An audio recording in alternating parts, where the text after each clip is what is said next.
Hello, my name is Kyle Dilger and I'm the Chief Branding Officer at Namella.com. Namella is a business naming agency specifically for small businesses, like the one you're looking at starting. Naming a business is one of the most frustrating aspects of starting a new business, but if you keep these tips in mind, it should make it easier. If these following tips just aren't getting you closer to that perfect name for your business, be sure to check out our affordable business naming services at Namella.com. Number 1. Don't choose a name without a matching domain name. For those of you that aren't technically inclined, a domain name is simply the www website address of a business. This one is non-negotiable. You have to understand that the attention of a new client is very delicate. If they see your ad, hear your name from someone, or drive by your business and decide to look you up, they need to be able to find you easily. All it takes is a couple times not being able to enter your domain name and they move on. Whatever you do, make yourself easy to find and make the domain name match exactly to the name of your business. Furthermore, it has to be a .com. .net, .biz, or .usa are unprofessional and people tend to forget. You can check availability of a business domain name with the search tool on GoDaddy.com. Number 2.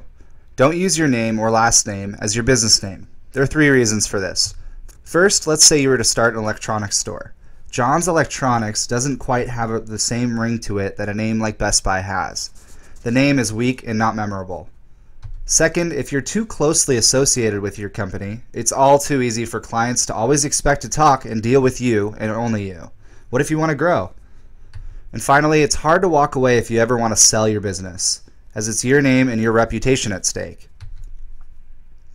Number 3, don't get cutesy with your name. If it takes someone more than a couple guesses to figure out about what you do, you're doing it wrong.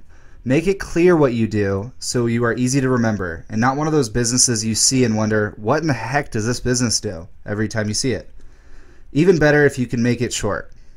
This means no weird spellings, no X's where they shouldn't be. Your name should pass the radio test, which means that someone should be able to hear, understand, and remember your name even if they heard it on the radio.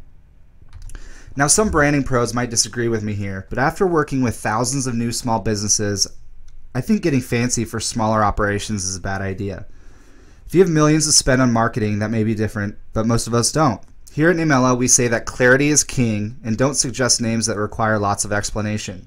We believe a name should stand on its own. Number 4, don't get the wrong feedback on a business name. Start with an understanding that the best name is the one that makes the right people, which are your customers, think the right things about your business, which are relevant and positive associations. You need to define what your brand will stand for, both in a logical sense of features and benefits and an emotional sense of feelings and associations. Your name has to suggest, inspire, or support this definition. Oftentimes, this means that you and your partners are not the best qualified people to evaluate names. You have to take the ideas to as many outsiders as you can. Big companies spend tens of thousands of dollars testing names with consumers. You can do research yourself by taking name candidates to potential clients or customers, or simply people you know from different walks of life. But you have to ask for the right feedback or you won't get anything useful. You're not asking if they like the names or if they understand the names. You're looking for associations and reactions to the name.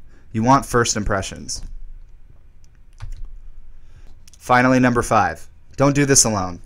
The more minds you have on it, the more ground you'll cover in the discovery and brainstorming process. You should be using a ton of resources.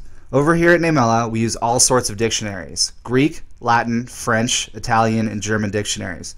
We also look at branding case studies, rhyming dictionaries, word association resources, thesauruses, and other high-tech resources to develop brand names.